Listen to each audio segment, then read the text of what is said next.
living proud. Treading water that they drowning. My head on a swivel. Yeah.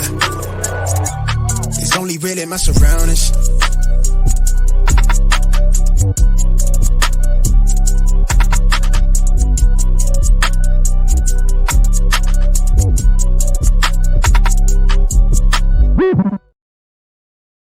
Hello and welcome to episode 165 of the Smash Accept podcast. I'm your host, Michael Royer. You can find me on Twitter at DynastyDadFF. 4th of July is over, but the fireworks are still going. I believe it's his 7th time on the show. My absolute favorite guy to chop it up with, especially when you're talking strategy. My man, Dynasty Zoltan. How you doing today? Good, man. Great to be back as always. How's your 4th of July? Oh, it's fantastic, man. Throwing football with the kids in the pool. I am burnt out. Like they Nice. got me for energy wise. And, you know, my middle child, Matthew, he was like, Dad, Scott Fishbowl this weekend. I can come with you. Right. So I'm like super excited to share that, you know, experience with my son. Going to be going down there to Philly and doing that. I mean, I know you have yours coming up. There's just so much excitement right now around football. Oh, yeah. Nothing better than a live draft also. And we're getting close to real football being back. So can't wait for it. I know it just keeps inching closer and closer, you know, and we got some great guests coming on. A lot of guys from Football Guys. Dave Kluge's going to be on, Hutchinson Brown. But one thing that you and I do, and we talk a lot, is we really get into strategy. You know, we start talking about more than just the players and individuals, but we're trying to get ourselves into how do we do this and why do we do these certain things. So the first thing we want to talk about, you and I have been doing the year one punts, you know, or productive struggles, whatever you want to call it. How has that been working out for you? Because one thing I've noticed, you know, you and I have really made it popular over the last year and some change. Yeah. What have you been noticing as far as the trend, and how have those teams been panning out for you? Because that's the thing everybody's asking, right? You see those sexy picks, you see everything that's on there, but talk to me a little bit. You have some data of how it's worked for you over the years. Yeah, absolutely. So the year one punts have been, you know, very successful overall. And I think what's important to see is essentially how often your team is winning and how quickly your team is winning. Because, you know, if you're looking at this from a return on investment perspective, it's not only how many titles you win in a certain number of years, but how quickly you can transition to winning those titles. And that's something that can take a little bit of time to actually figure out how successful your portfolio is being there.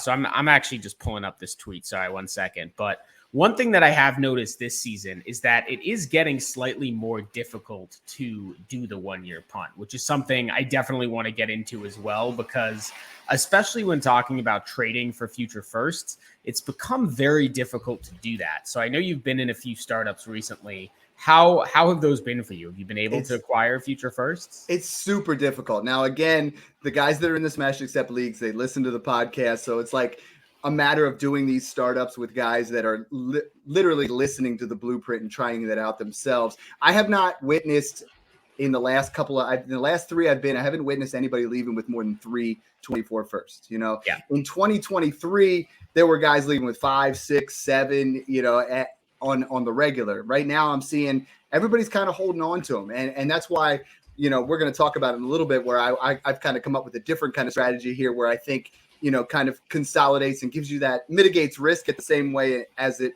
insulates, but it's not quite a 1 year punt. Yeah, absolutely. So going back to the 1 year punt, and again, I'm not, when I talk about my portfolio, I probably do the 1 year punt on about 80% of the teams, maybe a little bit more than that. So of my portfolio, my year one teams have a negative 58% ROI. My year two teams have a 24% ROI. So after year two, I still have lost a good amount of money. My year three teams have 124% ROI, and my year four teams have a 264% ROI.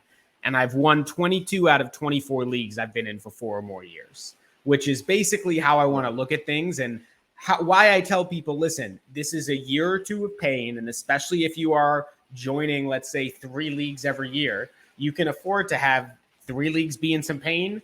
The next 3 leagues that you started the year before, kind of getting to a little bit even money. And then you just start absolutely smashing teams, because the pure value that you build up, we've talked about before. It's harder and harder to win a dynasty league the farther you get in, because certain teams are able to compound all of these advantages in these small trade ups and positional or value, positive expected value trades in order to really build a powerhouse team. And you want to be either the first or second seed in all of these leagues in order to actually have a good chance of winning. If you're the first or second seed, you have about a 32% chance of winning. If you're the fifth or sixth seed, you have about an 8% chance of winning. So all of this is focused on building up the value for year 1 or 2, making trades, using the fact that you are not caring about the present to make trades that are going to help your future. And there's different ways to do that. In the past, has been trading for future firsts, and I still think that's an effective method. But a lot of people are getting smarter about that. So we can talk about some other ways to do that. And I know both of us in our startups have been acquiring, maybe 1 or 2 extra firsts, but really focusing on some other strategies as well to build up the long-term value. Yeah, and we always talk about being top 3 and bottom 3. And ultimately, we're trying to find a draft strategy that's going to put us in one of those spots, right? Like, there's nothing worse for me when I do a draft and I feel, you know what, I'm in the middle. I don't ever want to be in the middle. I want to be in a spot where I'm either at the bottom and I have tons of draft capital, or I'm at the top and I'm ready to contend, and I have all the pieces here. So the strategy that I want to talk about, and I know you and I have both done this in the past, and this is one that I'm doing in Smash Accept 11 right now. And the interesting thing is multiple guys are like, dude, I've never seen this before. What are you doing? So what I'm doing is I'm consolidating my picks. Every time I'm on the board, I'm saying, hey, let me move back here and move up somewhere else. I want to put myself in a position where I looked, in 2022, the 2 drafts that I did, in the same time period as last year. So I'm looking at what I have. And I pulled up the draft and I said, okay, where are we really starting to fall off the cliff a little bit? Where is the value starting to drop? Where is this area where, from rounds 11 to 14, there were only 3 guys that hit as top 24 players. It was wow. Jared Goff was in that area. Some guys that were just anomalies here and there, nothing special. And that's that area where we talk about it when we do our rookie drafts, right? When we have 3rd round rookie picks, what's the hit rate? And if I'm looking at across the board, when I was looking at rounds 11 to 14, 3 guys hit. That's 3 out of 24. That puts you in an area where you're at about 15% hit rate.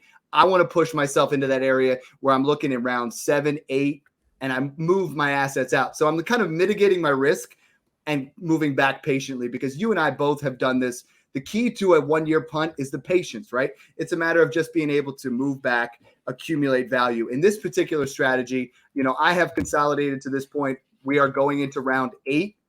And by the end of round 8, I will have 13 players on my team, and that's an area where we talk about how much value you can accumulate, right? Like these guys in rounds 10 through 14, the hit rate is low. The value, you're going to have a harder time moving, as opposed to right now, in round 6, I just took George Kittle. So he's a movable asset. I took guys that I think are going to insulate in value and move up. So I know you've done that in the past. You often talk about you want to have 13 picks in the top 10 rounds. I have 15 now, and I have 13 in the top 8. And I'm excited, man, because I'm looking at the board and I'm like, right now I have a starting roster in round 8, and everybody else has 6 or 7 players because they've been moving around and being aggressive. And I think the one thing, Zoltan, you and I both capitalize on in the draft is being patient.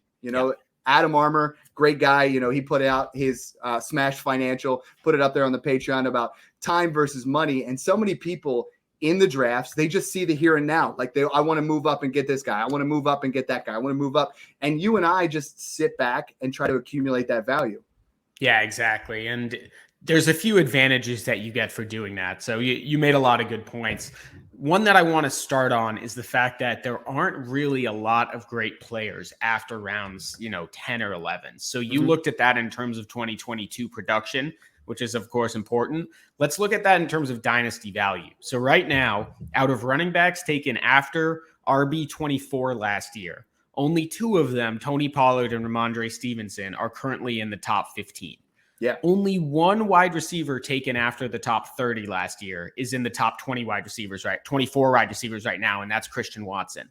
So not only are you not getting 2022 production, but you're not getting any value increase, because every year you got a certain number of rookies coming in and they're going to automatically push the vets down. So unless you have guys like Watson, Pollard, Ramondre, who are really going to have that breakout year, you're unlikely to find someone who's going to pick up a ton of value after round, let's say 8 historically. And we're going to go through, I'm sure, some of our favorite parts of the draft and where we're specifically targeting, but there's a reason that we're targeting essentially these rounds like 3 through 8 as really the sweet spot, because after there, it's almost impossible to find someone who really has a high upside for the future.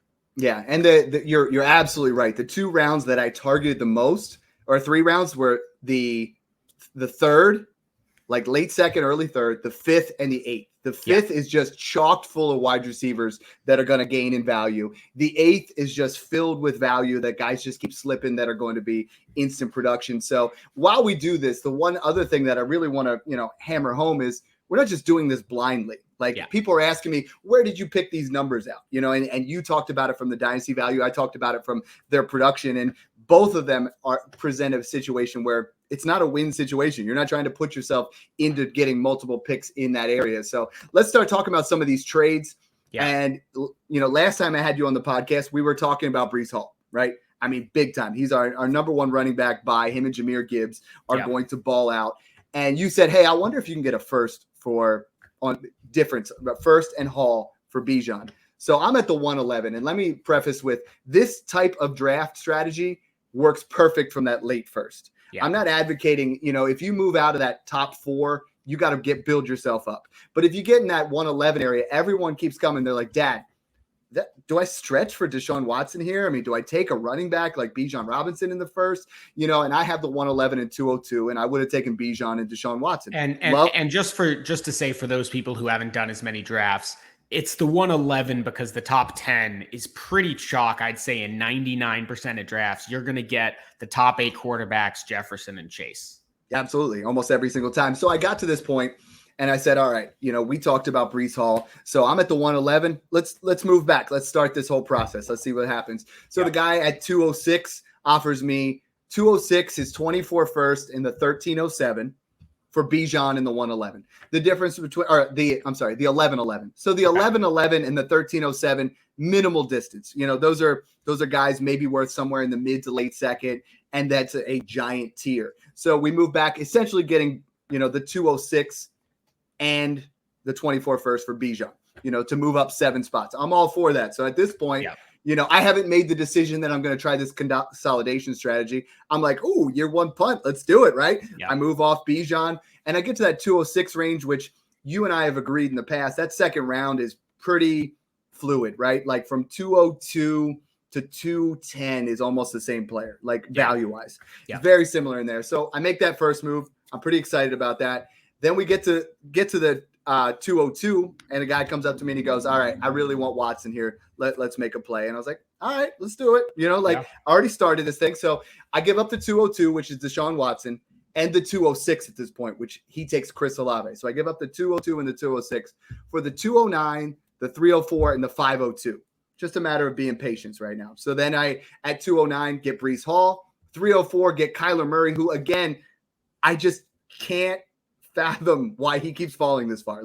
It's insane. And then I get the 502 on top. So now we look at it. This trade now has gone from, and I know you and I talk about cascading trades a lot. We go from Bijan and Watson as my beginning, which is great. I get an RB1, I get a QB1, to now it's Breece Hall, an RB1, my number 2 overall, Kyler Murray, a QB1, a 24 first, and the 502.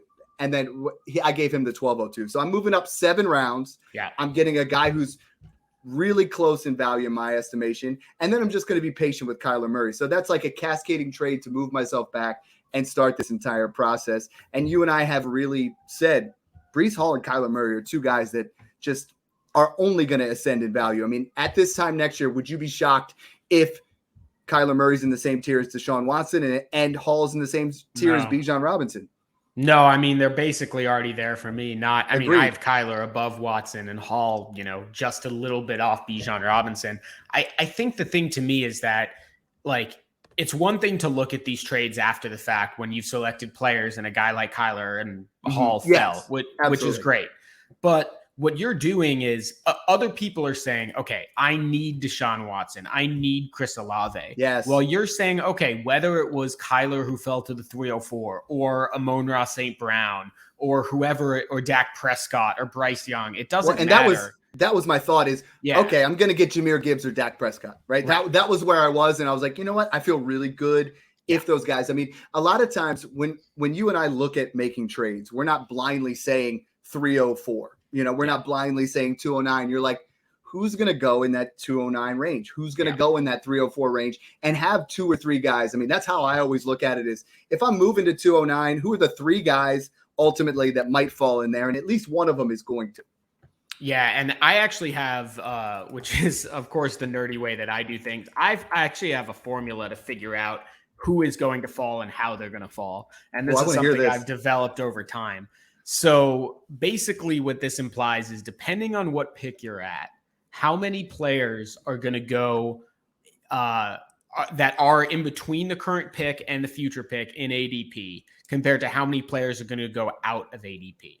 So the farthest a player in the top, let's say 30, is likely to fall is pick, and here's the formula, 30 plus 30 times 18% minus 4. And this is a formula that I figured out. It's basic. I mean, it's a simple slope formula, but I figured it out over time. It works incredibly well at trying to figure out how far someone's going. So if we're looking at pick 30, that means we got 30 plus 18% of 30 minus 4. So that means that the farthest a pick is the 30th player is going to fall is pick 32.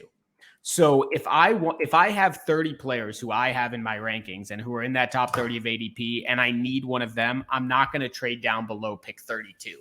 But if it's pick 50, for instance, that ends up being pick 56 because as you go further along in a draft, it expands. So basically what I'm looking at, and you can do this on a smaller level because you can just look at it and say, listen, if I'm trading from 206 to 210, are there 4 guys I like? Let's say there's only 4 guys I like. That means that the only way I don't get one of those 4 is if all 4 people are picked in the next 4 picks. Now that's possible, and you got to look at what the downside of that is. But more than likely, there's going to be one guy taken outside of that range, especially if you're not including the top 10. So you really just have to be not picky. You don't have to be greedy that you want a certain player. You just have to keep on pushing off the issue. And one thing that I love is we've been talking about this consolidation idea in tandem with a potential 1-year punt. It doesn't have to be, right? Like the further that you push off the decision, the better picks that you can make for your team because guys like Travis Kelce and Christian McCaffrey. So in the first 2 rounds, let's say I already have Garrett Wilson and Breece Hall on my team. In no situation would it be smart for me to now take Christian McCaffrey and Travis Kelce. However, if I've pushed off my picks and I have 4 third-rounders and I'm seeing all of these veterans fall and my first 3 picks can be Kelce, Tyreek, and CMC, now that's okay. I've been able to consolidate, get added value. I probably now have 14 picks in between rounds 3 and 8. And I can just take all of the veteran value that's falling and make such a competitive year 1 team that also has additional value. And you can splash in some extra, young picks to go with that. Maybe you take Treylon Burks in round 6 because you've already taken Tyreek Hill, Devontae Adams, and Cooper Kupp, right? Yeah. You can afford to make a value-based decision where you can win year 1, win year 2, and have a quick retool in year 3. So there are different ways to do it, but the further you push back that decision, the better off you're going to be. I like what you're saying there too, because we're in a situation when you have 13 assets in the first 8 to 10 rounds, you have so much flexibility. It's not a matter of like in this. Originally, I started out as a variation for the 1-year punt because I started taking guys where Breece Hall and Kyler Murray have depressed value. Both of them are guys that I think, I know, like I referenced with Adam, he called it like Buffett picks. These are guys that I'm buying low stocks that I know are going to increase. I mean, that's going to happen. But in this situation, when I got to 209, I could have taken, Jonathan Taylor, and then we get to 303. And then I'm like, okay, I'm going to get Travis Kelce and start to build a juggernaut, and I think that the more you do this, the more you play around. That was the big question in the room is everybody's like, Dad, where'd you figure this out? And it's not, you don't do this on your first draft, right? Like this is more of a savvy move. And that's why I'm going to pass this on to you guys. I think we move into that next pick then, and then I get into the 3rd round. So the 3rd round is fantastic. I mean, the 3rd round is chalked with value, but at this point, I've already started the process, right? So we get to 311, and I have the 402, and I'm looking at Drake. And can we talk about, sorry, just for a second, why the 3rd round is so stacked with value? Because I think that's what's important is because there's an important thought that other than the top 8 QBs and Jefferson and Chase, every other player between, let's say, I'm going to exclude Watson and Kyler just because they're such good values right now. But every other player between pick 11 and pick 25 is probably more likely to go down in value than up. That's just because in order to go up in value, they need to hit that Hall of Fame level receiver status, or they need to hit that level that no running back or tight end is currently at. Yeah, in order to go down to get there, they have to pass CeeDee Lamb and AJ Brown. That's literally what they have to do. And the only guys that really, I mean, Garrett Wilson, Amon-Ra St. Brown, Waddle, there aren't many guys, Gibbs and Hall, and that's it for me. Is that those are guys other than Kyler Murray that have the skill player position to move up into that area. And everyone likes to be optimistic, but there are dozens of reasons why they could go down in value. Like we love Breece Hall. What if they take a running back in round 2 next year? Then his value will go down no matter what. What if he's not back from injury at full strength? What if Aaron Rodgers leaves next year and he's in another bad offense with Zach Wilson? What if he gets injured? What if he gets suspended? There are so many ways for his value to go down and only one way for his value to go up. And that's if he puts up 1,500 yards. So it's just smarter to move back from round 2 to round 3. Take a guy like Devonta Smith, take a guy like T. Higgins, like Chris Olave if he falls, like Drake London, who I know we're going to get to, who actually have room to go up into round 2.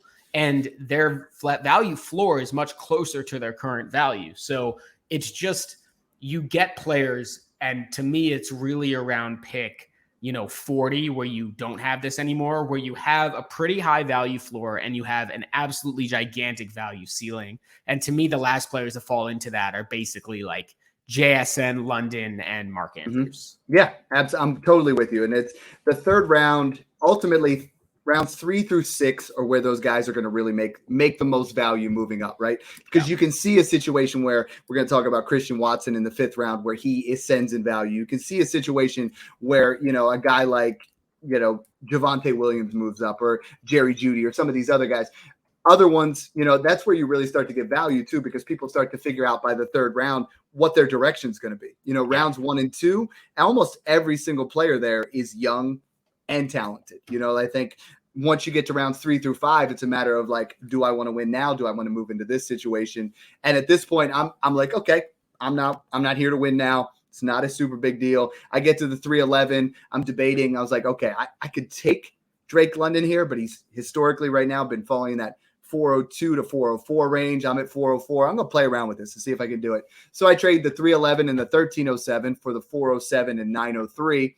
And then Drake London falls to the 402. So now we get to an area where I've moved back from 311 to 407.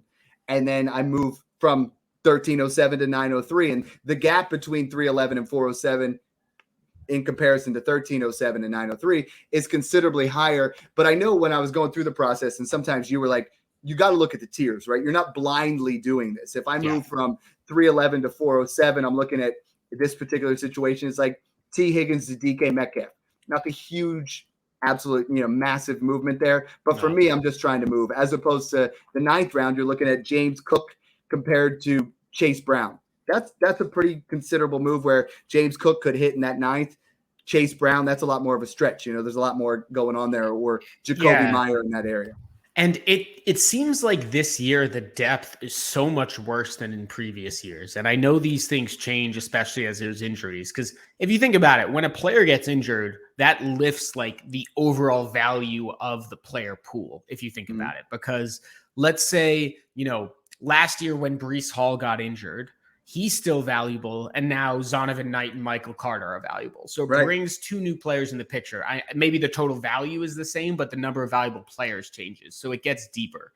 But for now, we have absolutely zero depth because you mentioned Chase Brown. He's going off the board in the 13th round. We see Luke Musgrave, Tyler Algier, Hendon Hooker, right? These rookies were 3rd round picks in rookie drafts. So you only get players worth at least a second in the 12th round or higher. And even then it drops off so quickly, right? From round 10, where you have Rashad Bateman and Sam Laporta and Desmond Ridder, to round 13, where it's Chase Brown. That is such a stark and quick drop off that you want to get as many picks as you can. I mean, we talk about the top 8 rounds, top 7 rounds. I agree. That's what you want to go for, but I don't need any picks between rounds let's say 13 and 18, those don't mean anything to me. So if I have to combine those, pay up to get picks in the top 10 rounds, I'm absolutely going to be doing that.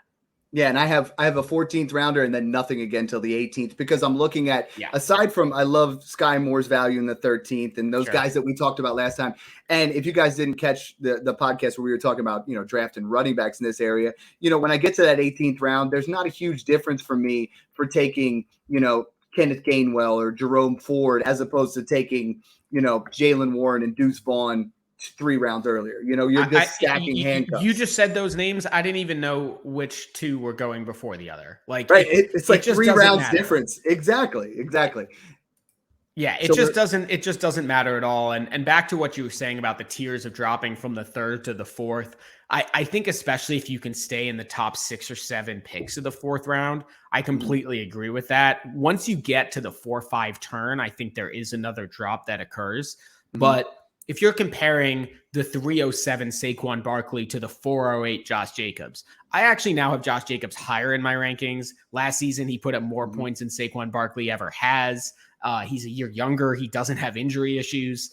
If you want to compare T. Higgins to DK Metcalf, I can make arguments in either direction on that. It would not surprise me if by October, DK Metcalf is ahead of T. Higgins. So these are the moves that you make where someone really wants Saquon Barkley, and you're basically getting, okay, I'll take Josh Jacobs, who let's say is a similar player. I'll add a 9th round pick that can get me, Brock Purdy and get me that QB3, or it'll get me like Devon Achane and a shot at some future value increase, or Aaron Jones, and it'll give me a lot of production now. And I'm giving up a 13th rounder that's Chase Brown, right? So that's the trade-off that you're making.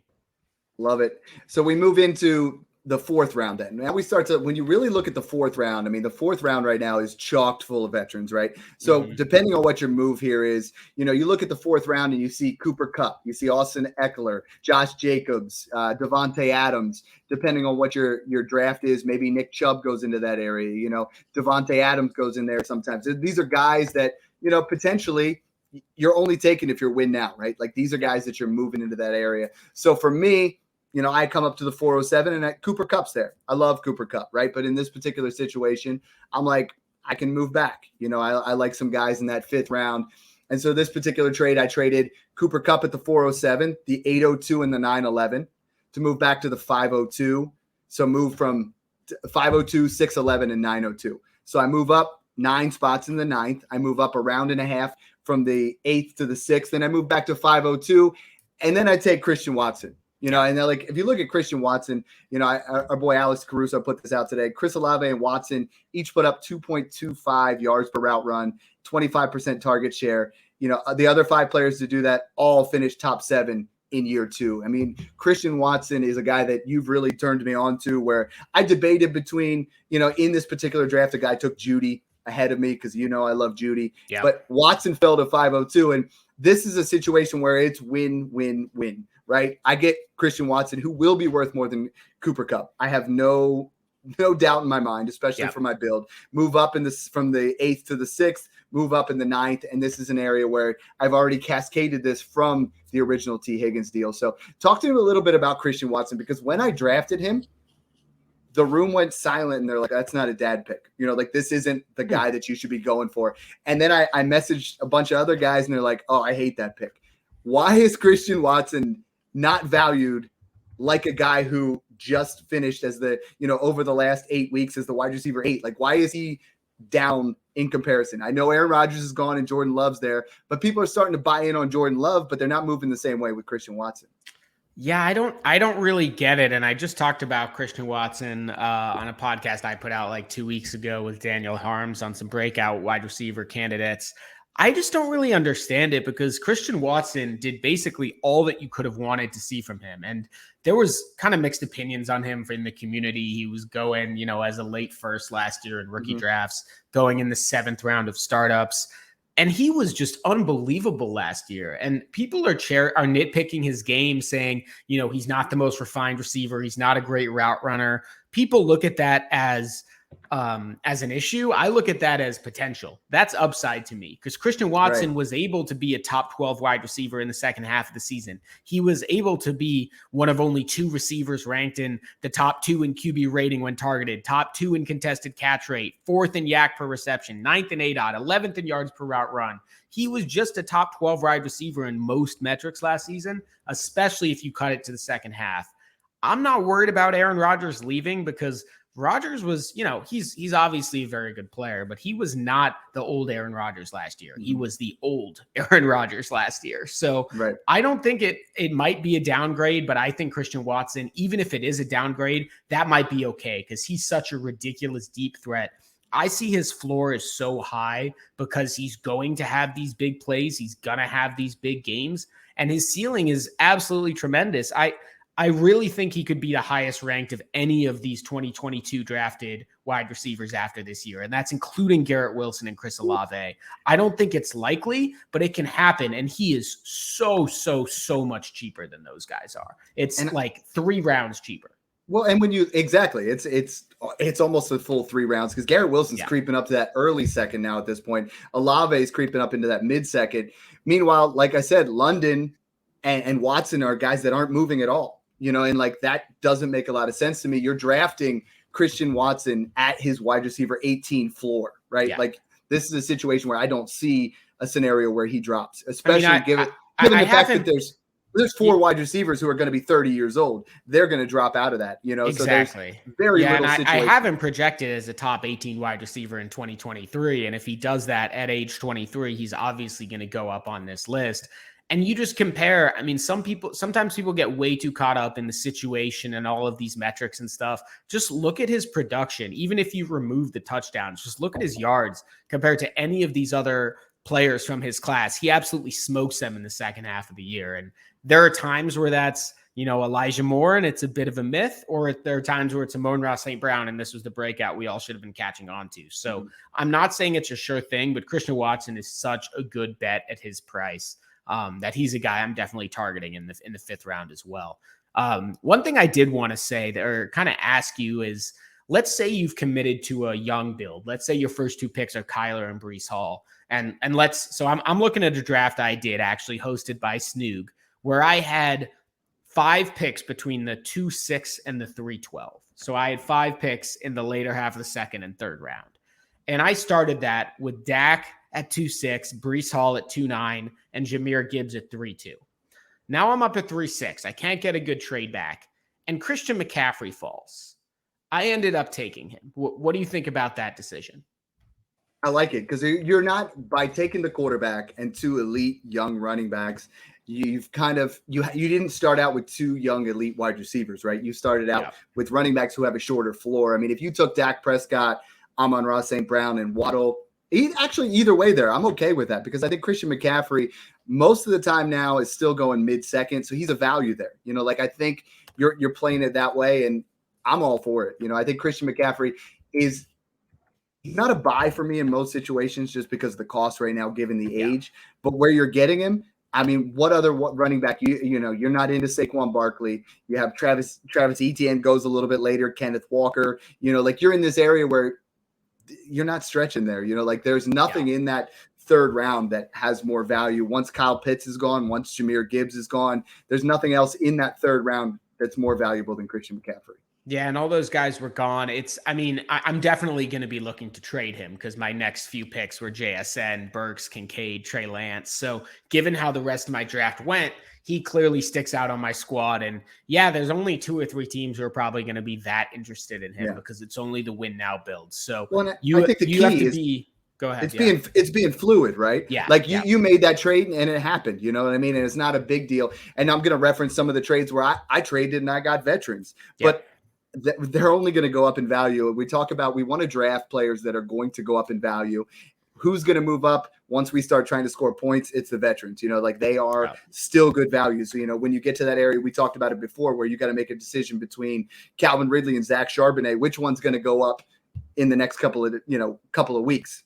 Unless there's an injury, it's going to be Calvin Ridley, and we kind of move into that area. So I love it. I want to talk a little bit about the cascading trade and then get into yours, because then in the 5th round, I'm sorry, I jumped the gun there a little bit. on my trade there. Kind of like switch it up. I actually moved back again from the 502, which was Devontae Adams, and the 1002 to get the 510 and the 702. The 510, Javonte Williams, another guy. We talk about players that are not where they need to be. You and I talked about it a couple weeks ago about running backs that are going to ascend in value.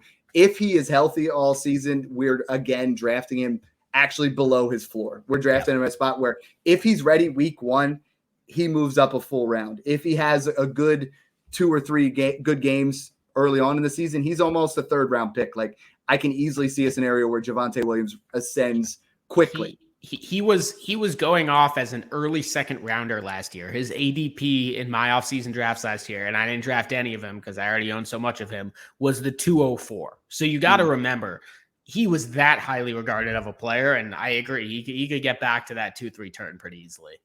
Yeah, I got all excited trying to say it was Cooper Kupp for Christian Watson, and then I just kept moving back. So, I mean, when you look at cascading trades, and for people that don't know what that is, it's when you take one trade.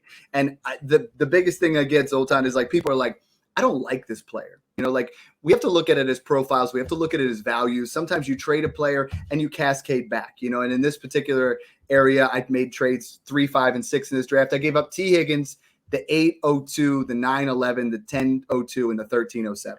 Yep. And then I get Javonte Williams, a 6, a 7, 2 9s, and a 24 third. In this particular situation, I moved up collectively like 65 picks. Yeah. If I told you by the end of the year that Javonte Williams had the same value as T. Higgins, it's not out of the realm of possibility. And I think it very well could be in that same area. So being able to do these things, take these trades and cascade them back, similar to the first one where it was like, originally, it was just Breece Hall. Then you move it up, and then it all of a sudden becomes Breece Hall. And in this particular trade, it made it Breece Hall, Kyler Murray at 24 first, Christian Watson for Bijan and Christian Watson and Deshaun Watson, and a 13th rounder, which is going to be, like we said, like a Chase Brown type. Yeah, absolutely. And what you have to do is you just have to be a little humble and say, if I get 2 shots at players who each have a possibility of being better than the one player, that's something you got to take. So if you can move a 2nd rounder, get a 4th and 5th rounder, and turn Garrett Wilson into Drake London and Christian Watson, even if you personally think that Garrett Wilson is way better than those other 2 guys, you got to be a little bit objective, look at the profiles, look at the values, and just say, let's just take a shot at 2, because it's more likely maybe one of them hits and Garrett Wilson doesn't. Maybe one of them hits and Garrett Wilson does, but then I have a flex option. Like, there's so many ways to win that trade if you're getting the 2 players. I'm glad you said that, because Garrett Wilson is the talk right now, right? Yeah, and I have so many people talking, and they're like, hey, I have Justin Jefferson. Would you trade him for, in a particular startup, Garrett Wilson and a 6th rounder? And I'm like, absolutely not. Where's that line with those 2 elite guys? Because everybody wants to move Garrett Wilson and CeeDee Lamb close. And I just don't think Jefferson and Chase are in a tier of their own. There's very few scenarios where, what would Garrett Wilson have to put to get into that tier? 1,600 yards and 13 touchdowns. Yeah. It's going to have to be an absolute elite season for even to talk about him get into that same area. So if someone wants to move into that area, I'm basically saying, no, that ship has passed. If you're trying to trade for Garrett Wilson, that ship has passed. If you want to trade Justin Jefferson for, London and 3 pluses, some massive movements there, but how much value can you accumulate trying to move off of one of those studs for Garrett Wilson now? It feels like it's passed completely. Yeah, it's certainly not enough. And all you got to do is look at some objective numbers. Like Garrett Wilson's odds, I believe, are about 1,000 yards in Vegas, his over under. Mm-hmm. In order for him to get up to that level, he'd have to have 1,600, as you were saying. So it's just not worth it. And a guy like Garrett Wilson, and really anyone that you're taking in the first few picks of the 2nd round, again, I'm excluding Watson and Kyler from this. You're just betting on players who haven't done it before, or who have some other issue, whether it's age or volume or something like that, performing at the level of basically a Jamar Chase or Justin Jefferson. And that's just a huge bet to be making at that level. Yeah, and I keep seeing, I pulled up a bunch of trades off of Sleeper, and I'm seeing one here. It's like Garrett Wilson and Aaron Rodgers for Justin Jefferson and Sam Howell. Like, oh my God. You should not be in a situation where you're trying to invest in Aaron Rodgers at that particular, sense. And in the startup, it says that was picks 205, 808 for 106 and 1012. There's no way you should even consider that trade. Another one I see here is, an area where guys buying Garrett Wilson and Chris Olave for Jamar Chase and Zay Flowers. That's the kind of trade where I think you're in an area where you can at least start to talk about it. They're getting two guys that are elite, who I believe are going to be in that elite status based off of what they've done. But then you're getting rid of a guy like Zay Flowers, and I think you are at a chance where you could hit twice, and both of these guys could move up a little bit in value. Yeah, and that's almost a consolidation trade like we're talking about, where Zay Flowers is going in that 7th, 8th round now. So he's kind of at the end of that range. There's other guys I prefer in that range, but he is a guy who could see a big increase in value. So he is within the range of, let's say, a valuable pick. It's really to me, there's a big teardrop after round 5, and then there's a huge teardrop after the top 10. Then there's a teardrop after rounds, let's say 404. Then there's another one at the end of round 5, and then another one at the end of round 7, essentially, where after round 7, there are valuable veterans like Amari Cooper and Deontay Johnson. There's a few players with some upside, like I said before, like Achane or Will Levis, guys like that. But you're not getting the real valuable, likely to raise in value players anymore. And that was, I just made a trade about a half hour before the podcast where I had picked 7-11, and then I had a late 9 and an early 10. I traded them for 3 8s, 805, 806, 807. The difference between 805 and 7-11 is not big. He took DeAndre Swift. I'll probably get, I'll get another running back in that same area where you're looking at maybe like a Rashad White, and that's not who I'm going to pick. But, those kind of values. I know a lot of these guys that are still drafted are listening to the podcast. So, we'll throw Rashad White out there. Although I will say DeAndre Swift at the 7-11 is very good value. It is. It at that price, it's a worthwhile swing to take. Absolutely. And in my situation, I'm like, we've talked about it before. You're like, you're in this spot. Do I contend now? You're like, I have so many assets where I'm going to be able to move around, and I didn't give up my 24 first. No matter what you guys are doing your startups right now, do your best to not trade that first. Like, that was something for years. I was just like, you know what, dude, I'm going to move up from the 5th round to the 3rd round, and I'm going to do this. And almost every single time it blew up in my face, and maybe about 2 years ago, I decided that's not the way we're going to start talking about on the podcast. Like, dealing your first is just immediate gratification. And sometimes there's scenarios, but most of the time it fails. And I know that's something that you and I both really don't want to do anymore. It's like, we want to move into those. We want to get those elite quarterbacks. Giving up the first to do it isn't the best way to do it. It's a matter of just moving around. Yeah, so I've been working on a really fun study, going back in all of my leagues and going through all my startups, looking at all of the firsts of the following year. So these are going back years in my startup. So all of next year's firsts, only those picks traded in startups, and looking at where they end up being. Because the idea is, okay, if I'm trading my first from next year, I'm definitely going to make the playoffs this year, because half of your league makes the playoffs.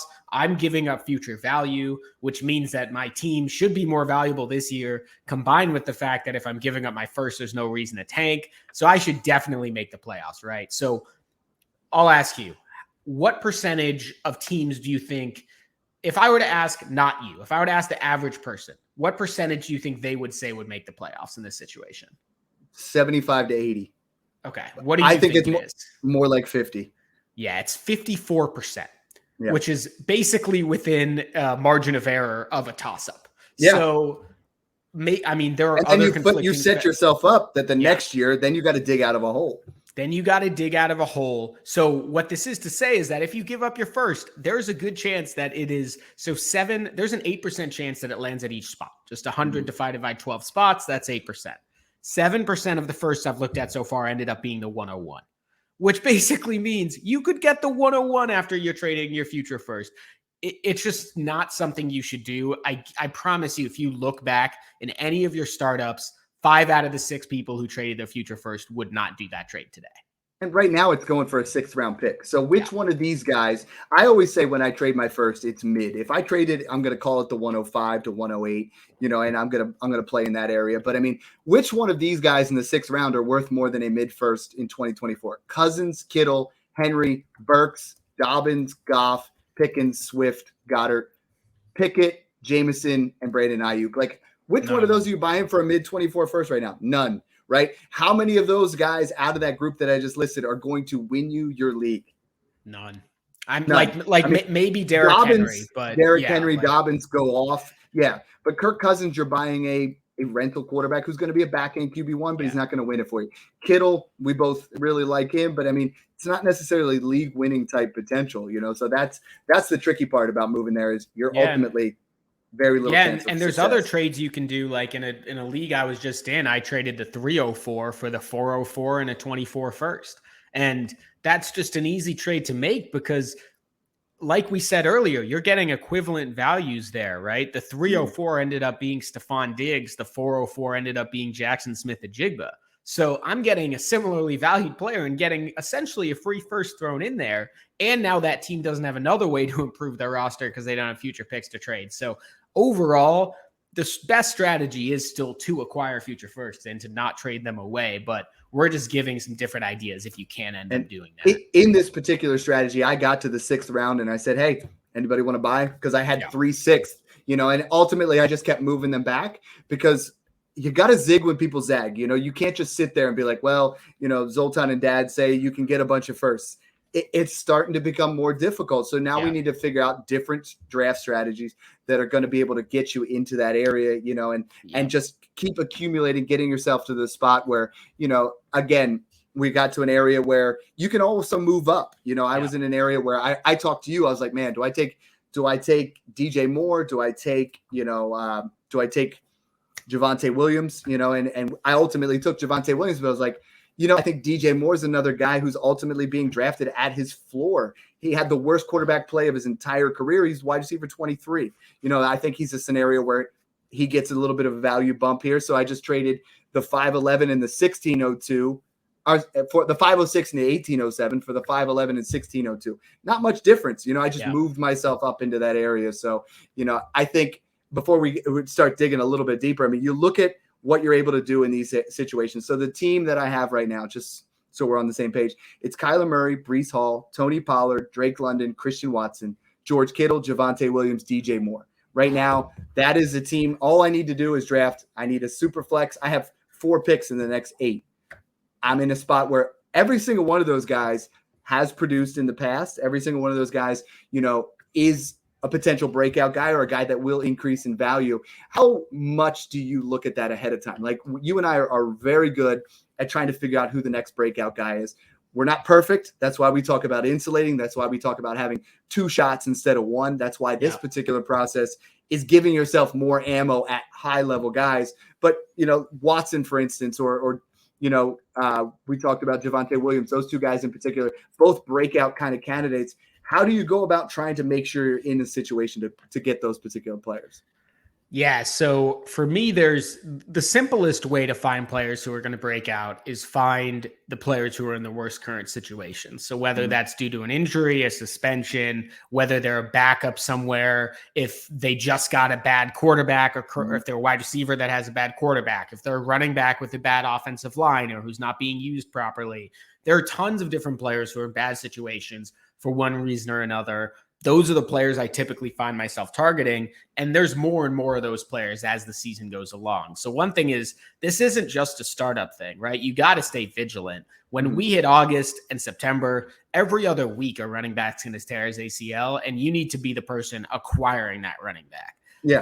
The value bounces back instantly, right? Like instantly. You and I, we talked about last year when you were doing a year 1 punt, you're in those situations where, I was trading for Breece Hall everywhere. I was trading for Javonte Williams everywhere because they're going to bounce back. Breece Hall's value really didn't drop that far. Javonte Williams is, moved into that 5th round, but he's going to bounce back. You're buying all of these guys, these injury guys, even Kyler Murray. You're buying injury players at their floor, which is the easiest investment possible. Yeah, same with Cam Akers and J.K. Yeah. Dobbins. There's just so many different examples of it where people hit their floor essentially usually a week or so after they get injured. And that, by the way, is another reason why I mentioned that draft earlier where I took Christian McCaffrey, right? Let's say later in the draft, you're hitting round 6 and Josh Jacobs is still there.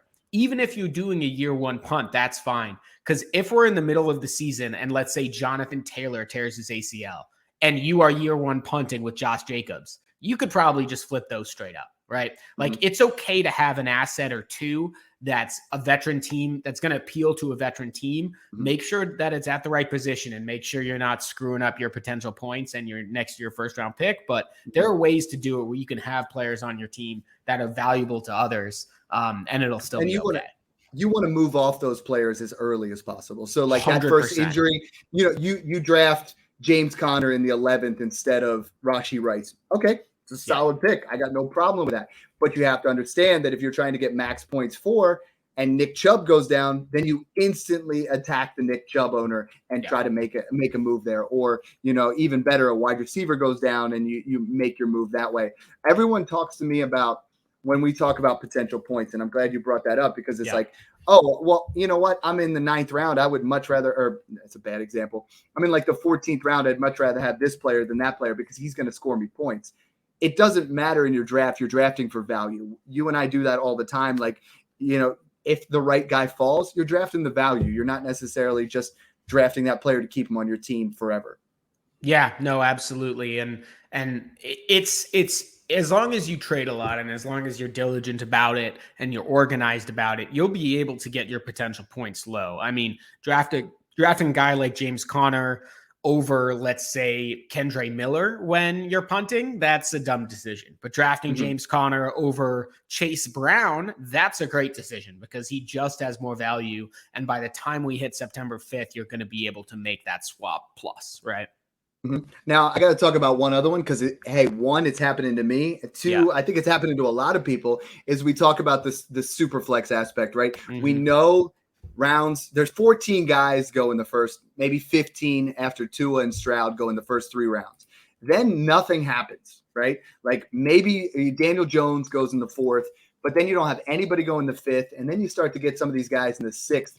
A trend that I'm seeing is then it starts a run that everybody starts to get excited, right? Yeah. Like someone took Jordan Love over George Kittle. Like people are you get into an area where someone decides that they need Jared Goff instead of J.K. Dobbins, or they need Geno Smith instead of Dalton Kincaid. So talk to me about that position. Again, if you guys didn't listen to our startup strategy, like we are highly advocating getting 2 quarterbacks early. But if in my situation, I'm punting, right? Should I even draft that QB2? Should I let that be that positional void because of Caleb Williams coming in? Yeah, so I will say that QB2 is the worst place to have a positional void if you're trying to punt. And that's only because, if you're in a 2 QB league, absolutely do it. But if you're in a super flex league, odds are you're going to have a receiver, Donovan Peoples-Jones gets 5 catches for 80 yards and a touchdown 1 week. And now he slots in as your QB2. So it's a little bit harder to punt there. Not that you can't do it, but if you have one quarterback, you'll probably have someone in your flex fill in the super flex spot, and you're not going to get a ton of value for punting it. To me, the easiest positions to punt are tight end and running back. Absolutely. Tight end, you have to absolutely have none of them because even if one guy gets 1 catch for 1 yard and a point, Darren Fells style, that's still an okay week at tight end.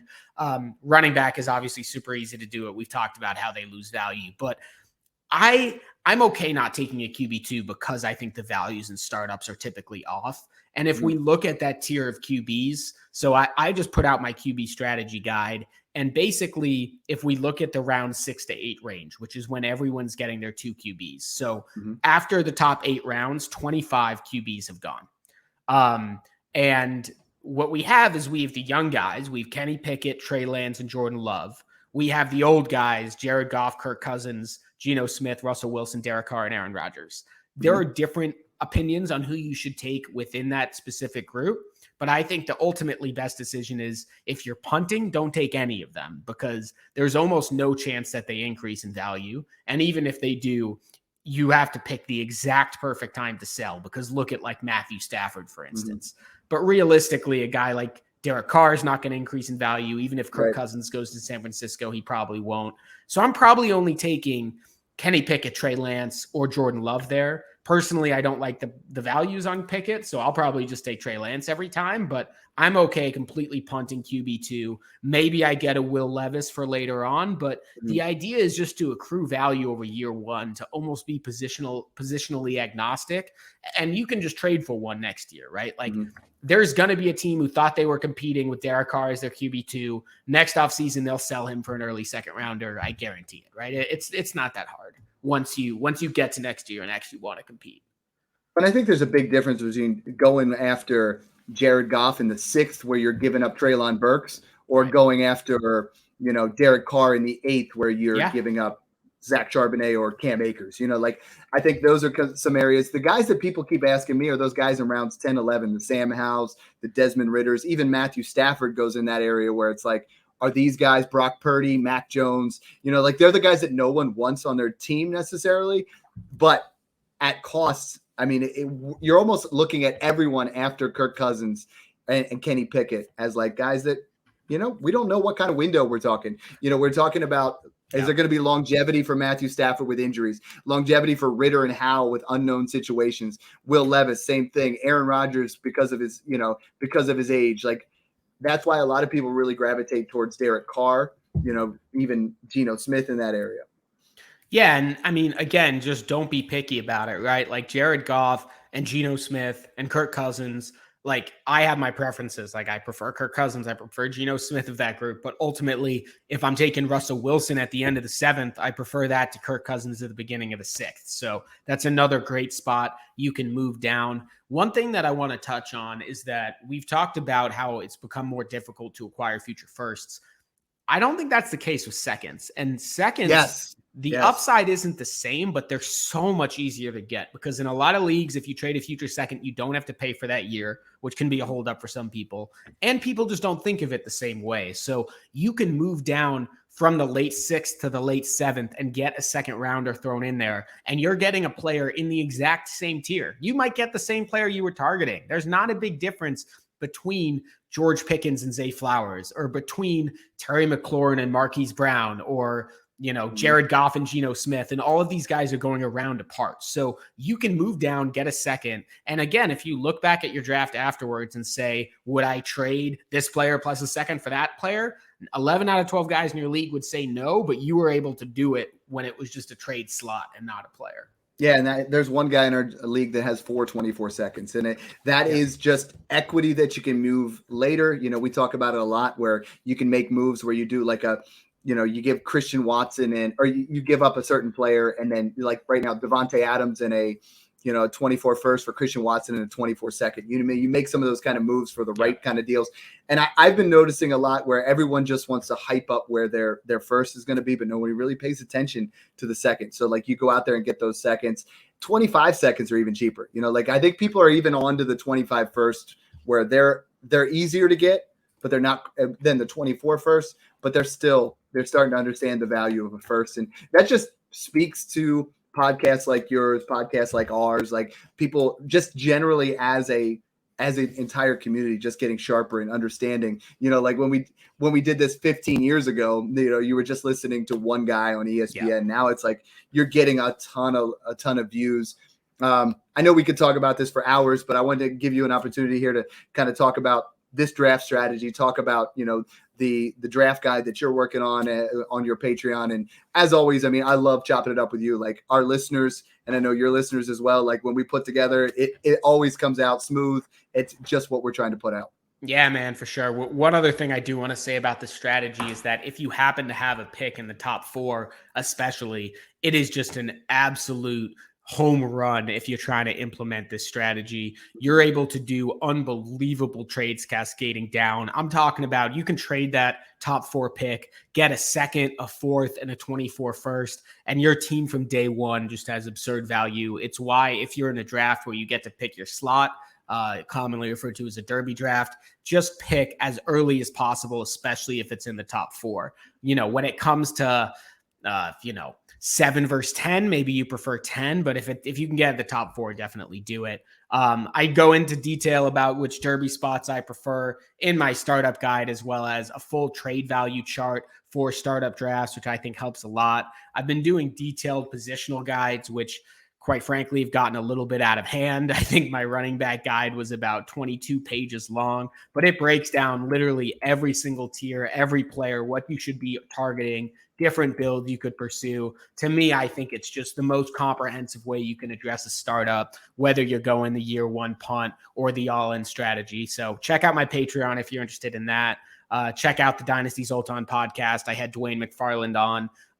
That podcast came out this morning. We talked about some interesting situations like the San Francisco wideouts and the Philadelphia running backs. So make sure to check that out as well if you're interested.